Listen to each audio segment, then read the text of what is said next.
The distress beacon pulsed weakly through the void, a dying heartbeat in the infinite dark. Captain Elena Morrison stood on the bridge of the Meridian Dawn, her eyes fixed on the flickering signal that had pulled them off course. Her first officer, Commander Jake Torres, leaned over the scanning console with growing unease. "It's Veilori," he said quietly. "Diplomatic vessel, dead in space for at least 40 hours. Elena felt ice creep down her spine. The Veilori Empire didn't lose ships. They didn't send distress signals. They were the galaxy's oldest civilization, proud and untouchable, their crystal vessels gliding through space like shards of frozen starlight. Something was very wrong. "Life signs?" she asked. Jake's fingers danced across the controls. His face went pale. "1, faint. Biosignature reads juvenile. Captain, it's a child." The bridge fell silent. Elena's crew of 30 watched her, waiting. The Meridian Dawn was a colony transport, not a warship. They carried farming equipment and hope, not weapons. They were 3 weeks from their destination, a small human settlement on the edge of mapped space. Getting involved with Veilori business was asking for trouble that could follow them for years. Elena thought of her own daughter, 7 years old, asleep in the civilian quarters with the other children. She thought of the last time she'd tucked her in, promising that the stars were safe, that humanity's reach into the cosmos was a journey towards something better. "Prepare a boarding team," she said. "I'm going over."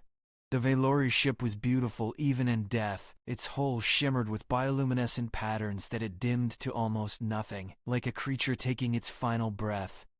Elena's magnetic boots clanked against the outer airlock as her small team cut through the sealed entrance.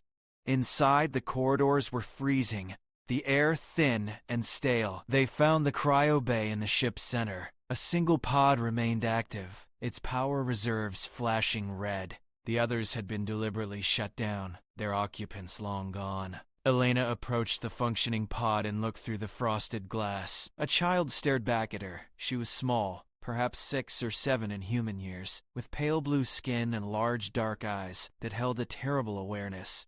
Her small hands were pressed against the inside of the glass, fingers spread wide, thin crystalline patterns traced across her skin like frost. She wasn't sleeping. She was watching, waiting. "Captain," Jake's voice crackled over the comm. "The ship's logs are intact. You need to see this." Elena pulled up the data on her wrist display. The words were in Veilori standard script, cold and clinical. "Selection doctrine. Genetic variants detected. Subject 4, 7K deemed non-viable for continuation. Disposal authorized under Imperial Edict remains incomplete due to mechanical failure." The child's name was listed. Kira. "They left her here to die," Elena whispered. Her team medic, a woman named Lisa Chen, moved beside her. "Captain, the pod's failing. She has maybe 2 hours of oxygen left. Even if we wanted to wait for Veilori recovery, they won't make it in time." Elena stared at the child. Kira's dark eyes never left hers. There was no crying, no panic, just a quiet, heartbreaking acceptance. "Get her out," Elena ordered. "Bring her to the Meridian Dawn. Full medical support?" "Captain, this could start an incident," Jake warned. "The Veilori don't tolerate interference. If she was marked for disposal, then they should have finished the job." Elena snapped. "I'm not leaving a child to freeze in the dark. Get her out. Now." The extraction took 12 minutes. Kira didn't fight when they opened the pod. She was weak, her small body trembling as they wrapped her in thermal blankets and carried her to the shuttle. Elena held her hand during the transit back to the Meridian Dawn. The child's fingers were ice cold, but she squeezed back with surprising strength. In the medical bay, Lisa worked quickly to stabilize Kira's failing systems. The girl's biology was similar enough to human that standard treatments worked, but there were differences that made Lisa's hands shake as she administered injections and monitored vital signs. "She's responding," Lisa said after an hour. "Temperature's rising, oxygen levels improving. Captain, she's going to make it." Elena stood at the foot of the medical bed, watching Kira's chest rise and fall with steady breaths. The child's eyes had closed finally, her body surrendering to exhausted sleep. She looked peaceful, fragile, worth saving, the comm chimed. Jake's voice was tight with tension. Captain, we're receiving a priority transmission. It's from the Valori High Council. They want to talk to you. Now. Elena took the call in her ready room. The holographic projection showed 3 Valori officials, their elongated faces severe, their crystalline crests glowing with cold authority. The central figure, an ancient male named Overseer Thalen, spoke first. Human vessel Meridian Dawn, you have violated sovereign property. The juvenile designated 7K was legally processed under selection doctrine. You will return the subject immediately. Elena kept her voice level. That child has a name, Kira, and she's not property. She's a living being who is left to die. The subject carries genetic defects that threaten the purity of Valori lineage. Thalen replied without emotion. Our laws are ancient and absolute. Your species is new to this galaxy. You do not understand the necessities of survival across millennia. I understand leaving a child to suffocate alone in the dark, Elena said. I understand that's murder, no matter what you call it. Thalen's crest flickered with irritation. Return the subject within 24 hours or face expulsion from Galactic Council protection. Your colony rights will be revoked. Your species will be isolated. This is your only warning. The transmission ended.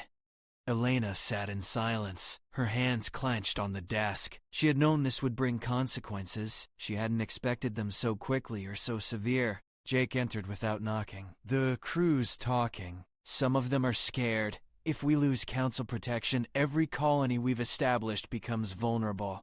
Pirates, raiders, territorial disputes with no legal recourse. We're risking everything humanity's built out here. I know, Elena said quietly. So what do we do? Elena stood and walked to the viewport. Stars stretched endlessly beyond, indifferent and cold. Somewhere out there, other ships carried other families, other children sleeping peacefully, trusting that the adults would keep them safe. We keep her, Elena said. I don't care what it costs. Over the next 3 days, the galaxy watched as a human captain refused to surrender a single alien child. The Galactic Council convened an emergency session. 17 species voted to condemn Elena's actions. 4 abstained, none defended her. Valori warships began moving toward human space. 3 heavy cruisers, bristling with weapons that could vaporize the Meridian Dawn in seconds. The message was clear. Comply or be destroyed. Elena's crew fractured. 12 people requested immediate transfer off the ship, unwilling to die for what they called a foolish gesture. Elena granted their requests without argument, sending them to a nearby human outpost on emergency shuttles. The 18 who remained did so quietly, their loyalty a gift she hadn't asked for but would never forget. Kira woke on the 4th day. Lisa brought Elena to the medical bay, where the child sat upright in bed, her dark eyes alert and focused. She was still weak, but the color had returned to her skin, and the crystalline patterns across her body now glowed faintly with soft purple light. Hello, Kira, Elena said gently, kneeling beside the bed. My name is Elena. You're safe now. Kira studied her for a long moment. When she spoke, her voice was small and hesitant. The words clearly learned from the ship's translation database. Safe? Why? The question hit Elena harder than she expected. Because you're a child. Because leaving you to die was wrong. Valori law says I am broken. Defect, not worth resources. Kira's pronunciation was careful, each word selected with precision. Why do you break law for broken thing? Elena reached out slowly and took Kira's small hand in hers. You're not broken, you're different. And different isn't the same as worthless. Where I come from, we protect children. All children. No matter what. Kira's eyes widened slightly. Even alien children? Even alien children! For the first time, something changed in Kira's expression. The terrible acceptance faded, replaced by confusion, then something fragile and desperate that looked almost like hope. A single tear traced down her pale cheek. I don't want to go back, she whispered. You won't, Elena promised. I won't let them take you. That night, Lisa pulled Elena aside with troubling news. The medical scans had revealed the truth about Kira's supposed defect. The child possessed a neurological structure that didn't match any known Veilori patterns. Her brain generated unusual electromagnetic fields that interfaced with emotional centers in nearby beings. "She's psychic," Lisa said bluntly. "Not telepathic exactly, but empathic. She can sense emotions, maybe even intent. It's dormant right now because she's weak. But Captain, if this develops, she could potentially read the emotional states of everyone around her. Maybe even influence them." Elena understood immediately why the Veilori had been afraid. A species that valued cold logic and rigid hierarchy would see such an ability as dangerous chaos. Kira hadn't been discarded for being broken. She'd been discarded for being powerful in a way they couldn't control. "Does she know?" Elena asked. "I don't think so. The ability probably hasn't manifested yet. But Captain, when it does, things are going to get complicated." Things were already complicated. The Veilori warships arrived in human space 2 days later, taking up position just outside the Meridian Dawn's sensor range. Overseer Thalen sent another transmission, his patience clearly exhausted. "Final warning, Captain Morrison. Surrender the defective subject or be destroyed. You have 6 hours." Elena stood on her bridge, surrounded by her remaining crew. Jake was at tactical. Lisa had come up from medical. Even the civilian volunteers who'd stayed were present, watching her with expressions that ranged from fear to fierce determination. "I need to be honest with all of you," Elena said. "I can't guarantee we'll survive this. The Veilori could end us in minutes. If anyone wants to leave, I'll delay them long enough for you to reach an escape pod. No judgment." No one moved. Jake smiled grimly. "Respectfully, Captain, we're not going anywhere. You made a call to save a kid. That's the kind of leader worth following into hell." The others nodded agreement. Elena felt her throat tighten with emotion. She didn't have time to process. "Then let's make them work for it. Jake, plot evasive vectors. Lisa, keep Kira sedated and secure. If they board us, I want her hidden where they can't find her quickly." "Captain!" the communications officer called out. "Incoming transmission.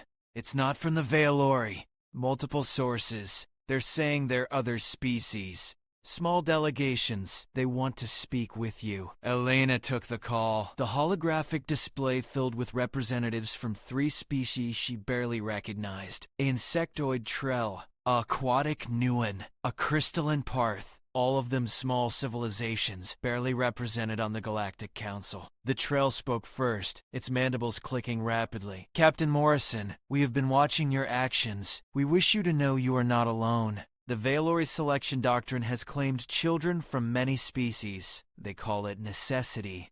We call it genocide. If you fight, we will stand with you." The Nuan's translator rendered its burbling speech into clear words. "Our people lost 17 young ones to Veilori disposal ships over the last century. We protested. We were ignored. Your defiance gives us courage." The Parth's crystalline structure pulsed with light. "We offer military support.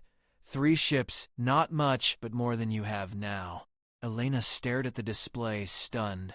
She had expected isolation. Instead, her refusal to abandon Kira had lit a spark across species who'd been silenced for too long. "Thank you," she managed, "but I can't ask you to die for this." "You're not asking," the Trell replied. "We're choosing. The Veilori have ruled through fear for too long. It's time someone said no." The Veilori attack came exactly 6 hours later, but it wasn't the overwhelming assault Elena had expected. The 3 cruisers advanced slowly, their weapons charging but not firing. Phelan's face appeared on the view screen, his crest glowing with barely controlled rage. "You have chosen death, human. Know that your defiance accomplishes nothing. The subject will be recovered from your wreckage." "Then come get her," Elena said coldly. The first cruiser opened fire, but Jake was already moving, throwing the Meridian Dawn into a hard spiral that sent plasma bolts streaking past their hull. The ship shuddered with near misses, alarms blaring as shields absorbed glancing hits. "We can't take many of those," Jake shouted over the chaos. "We don't need to," Elena replied. "Just keep us alive long enough for—" The Trell, Nuan, and Parth ships dropped out of hyperspace in perfect formation, their weapons already firing. The Veilori cruisers broke formation in surprise, forced to divide their attention. It wasn't enough to win, but it bought time. In the medical bay, Kira woke despite Lisa's sedatives. The girl's eyes snapped open, glowing with purple light that hadn't been there before. Lisa backed away as Kira sat up, her small hands clutching her head. "They're afraid," Kira whispered. "So afraid. The Valori soldiers. They don't want to do this. They're screaming inside." "Kira, you need to lie down," Lisa urged. "No, they're hurting. Everyone's hurting. So much fear and pain and anger. I can feel it. All of it." Kira's voice rose, tears streaming down her face. "Make it stop. Please make it stop." Her psychic abilities were awakening under extreme stress, amplified by the emotional chaos of the battle raging around the ship. Lisa hit the comm. "Captain, we have a situation. Kira's powers are manifesting. She's in distress. Elena wanted to go to her, but she couldn't leave the bridge. Try to calm her, keep her safe." Another volley struck the Meridian Dawn's shields, draining them to 30%. One of the Parth ships took a direct hit and exploded in a flash of crystalline fragments. Elena felt each loss like a physical blow. People were dying because she wouldn't surrender one child. But then something impossible happened. A pulse of energy erupted from the Meridian Dawn, spreading outward in a wave of purple light that washed over the Valori cruisers. Elena felt it pass through her, a sensation like warm water, carrying with it emotions that weren't her own. Grief, fear, doubt, compassion, buried so deep it had almost been forgotten. On the view screen, Thalen's expression changed. His cold certainty cracked, replaced by something Elena had never seen in a Valori: horror. He was feeling what his own soldiers felt, the weight of orders to kill a child, the revulsion at what they'd been commanded to do. One of the Valori cruisers powered down its weapons, then another. Voices crackled over open channels, Valori officers refusing orders, demanding to know why they were being forced to execute a juvenile for the crime of being different. Thalen tried to maintain control, his voice rising in fury, but it was too late. The emotional dam had broken. Kira's abilities had revealed the truth buried in every Valori heart. They knew what they were doing was wrong. They had always known. The third cruiser broke formation and jumped to hyperspace, its crew in open mutiny. The remaining two drifted, leaderless and paralyzed by internal conflict. In the medical bay, Kira collapsed, unconscious but breathing. The purple light faded from her skin. Lisa caught her before she hit the floor, cradling the small girl gently. Elena slumped in her command chair, exhausted and shaking. They had survived. Somehow, impossibly. The aftermath unfolded across the following weeks like a slow avalanche. The Galactic Council convened again, but this time the smaller species weren't silent. They demanded investigations into the selection doctrine. They shared records of their own lost children. The Valori Empire, facing internal revolt and external condemnation, had no choice but to respond. Overseer Thalen was removed from power. The selection doctrine was suspended pending review. And in a move that shocked the galaxy, a faction of Valori rebels made contact with Elena directly. They had coordinates, a hidden world where other outcasts had been sheltered over the years by sympathetic Valori who couldn't stomach their own laws. Dozens of children representing multiple species, all deemed defective and rescued at great personal risk. Elena took the Meridian Dawn to the Sanctuary World. It was a small planet, barely habitable, tucked away in a neglected corner of space. The settlement there was crude but functional, maintained by a network of rebels who'd been operating in secret for decades. Kira stepped off the ship holding Elena's hand. She was stronger now, her abilities under control with Lisa's help and training. When she saw the other children, her face lit with pure joy. She ran to them laughing, and for the first time Elena heard what a Valori child's laughter sounded like. The rebels explained that they needed someone to lead the sanctuary openly, someone the galaxy would respect and protect. They asked Elena to stay, to become the public face of their resistance. She thought of her daughter still aboard the Meridian Dawn, playing with other human children who'd gained a strange new friend in Kira. She thought of her crew, who'd risked everything because they believed some things were worth dying for. She thought of all the children across the galaxy who deserved a chance to grow up, defects and all. "I'll stay," Elena said, "but not as your leader, as your ally." These children need guardians, not rulers. We'll protect this place together. The Trell, Newen, and Parth governments officially recognized the sanctuary world as independent territory. Other species followed. The Vaelori Empire, weakened and divided, couldn't oppose the growing coalition. Within 6 months, the selection doctrine was formally abolished. Children who'd been hidden for years emerged into the light. Elena Morrison never sought the title, but it found her anyway. The children started calling her the Queen of the Forsaken, a name that spread across refugee networks and resistance channels. It wasn't about royalty or power. It was about a human who'd looked at an alien child freezing in the dark and said simply, "Not on my watch." Kira grew up in the sanctuary, her psychic abilities carefully trained and celebrated rather than feared. She became a bridge between species, using her empathic gifts to heal rifts and foster understanding. She never forgot the woman who defied an empire to save her. Years later, when the first permanent embassy was established on the sanctuary world, Kira stood beside Elena at the dedication ceremony. The girl was taller now, her crystalline patterns glowing with controlled power, her dark eyes bright with confidence. "Thank you," Kira said quietly, speaking perfect human standard.